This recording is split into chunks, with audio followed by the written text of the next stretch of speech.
Bismillahirrahmanirrahim.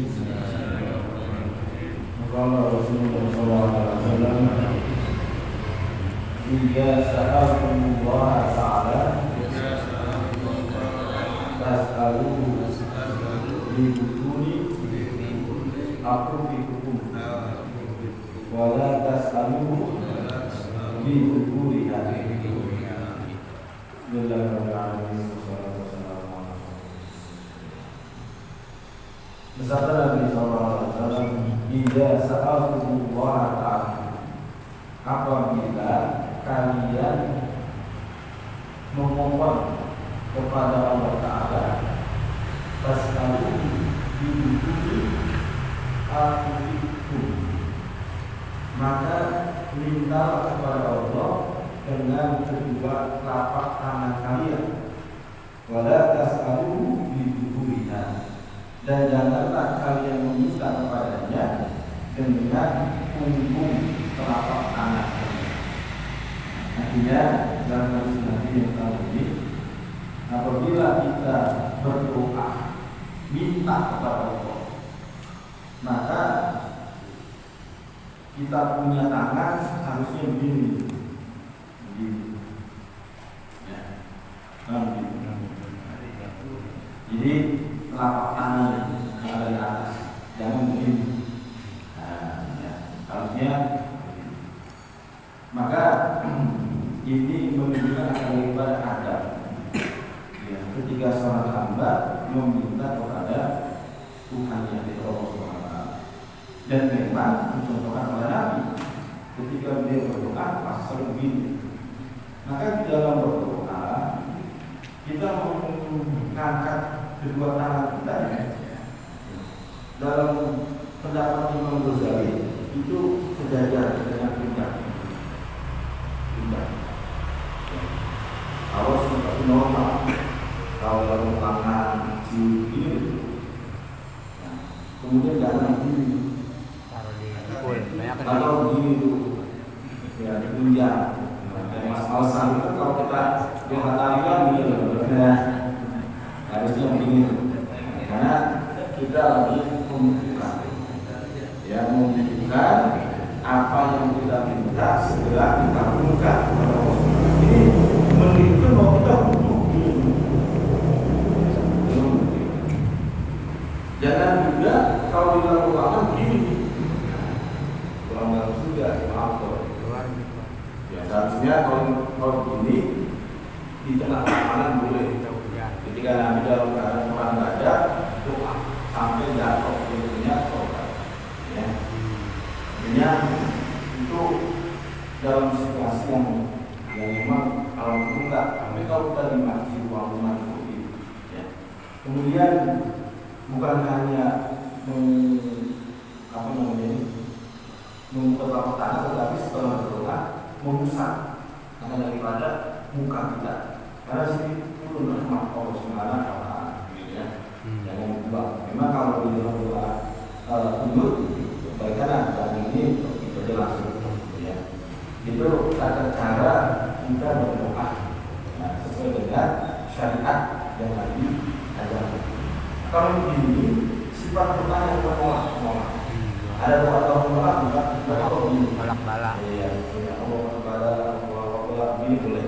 Tapi kalau kita minta mungkin seperti itu, ya. Ini kan menunjukkan bahwa kita jangan diberikan yang lawannya jelek, tolak semuanya. Tapi kalau begini kita minta yang bagus, gitu, ya.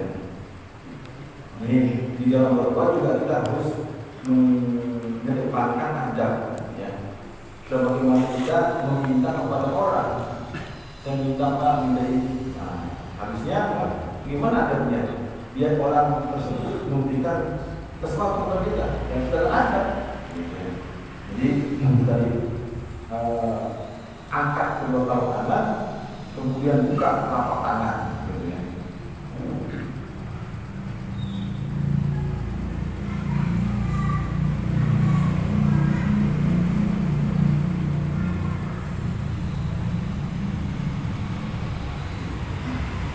Dan daripada adalah Nabi Muhammad SAW. Kemudian kalau Rasulullah SAW wajada wamsahu biha wujuhakum, tambah daripada di sini dengan yang lain, wamsahu, dan usaplah dengan kedua telapak tangan wujuhakum, akan daripada wajah kalian.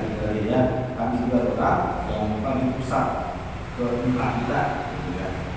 Ini sebenarnya ada dua hadis, cuma sama, cuma ini berbeda. Ada yang sampai di lihat, ada yang lain. Wamsahu biha wujuhakum. Hanya diuruskan setelah berdoa mengusap daripada wajah kita dengan mata. Apa sebab dari karena rahmat turun seperti hujan turun untuk kita ambil airnya di ya. Kalau misalnya kalau kita berdoa dengan cara nabi ada kita pakai, insya kita akan dikabul Allah Subhanahu Wa Taala. Kemudian kalau Rasulullah SAW tidak sudah ahadukum kamu ingin buat pada syukur fi imani. Bersabda Nabi SAW tidak sudah ahadukum kamu ingin buat apabila ditanya salah seorang dari kalian apakah dia beriman pada syukur imani, maka jangan ragu di dalam keimanannya. Artinya kalau kita ditanya apakah ente orang beriman, ya saya beriman. Jangan mengucapkan kalimat insyaallah saya beriman. Jangan.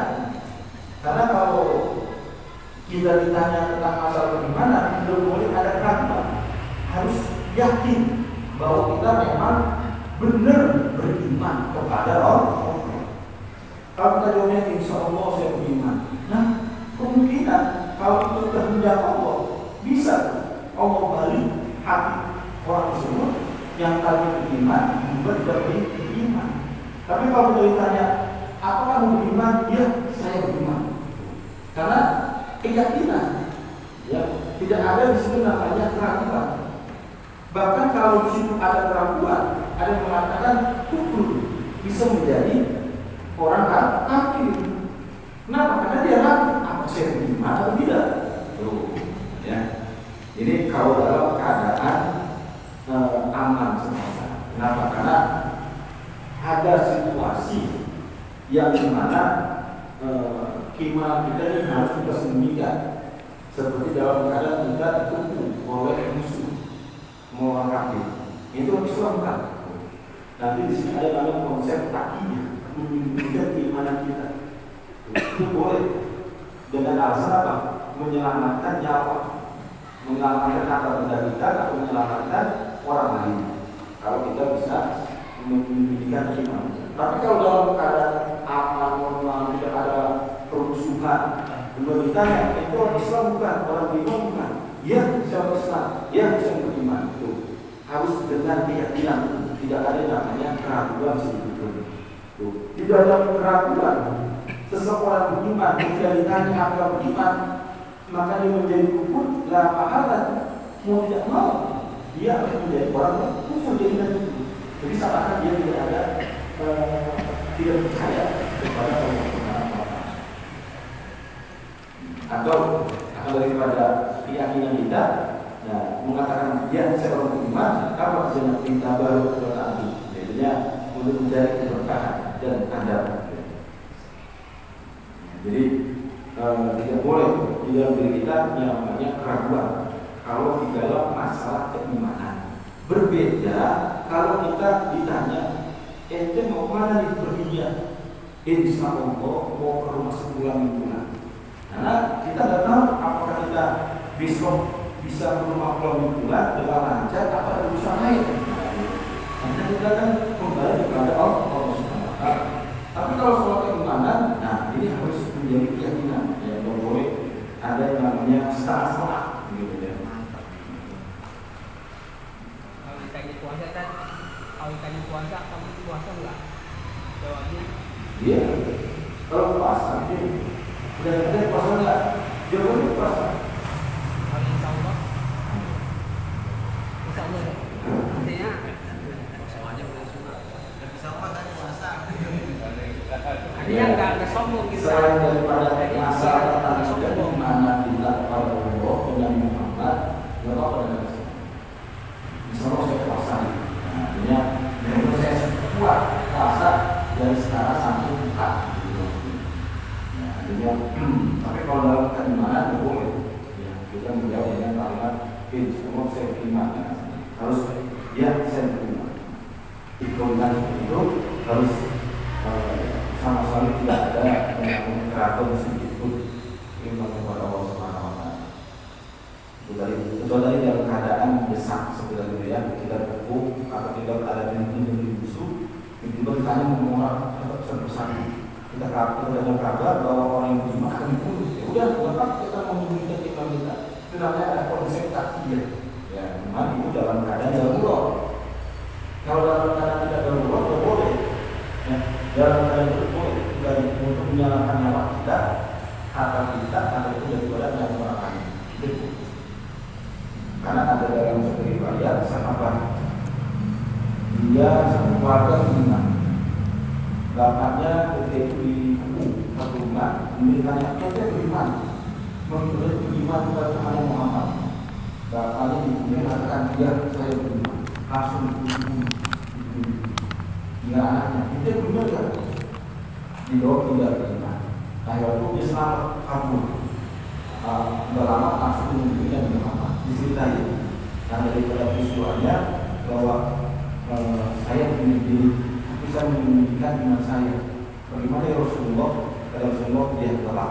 Artinya itu dalam keadaan darurat untuk menyelamatkan nyawa. Tapi kalau dalam keadaan tidak ada darurat, tidak boleh. Harus benar-benar mengatakan dia saya beriman. Amin. Amin. Amin. Amin.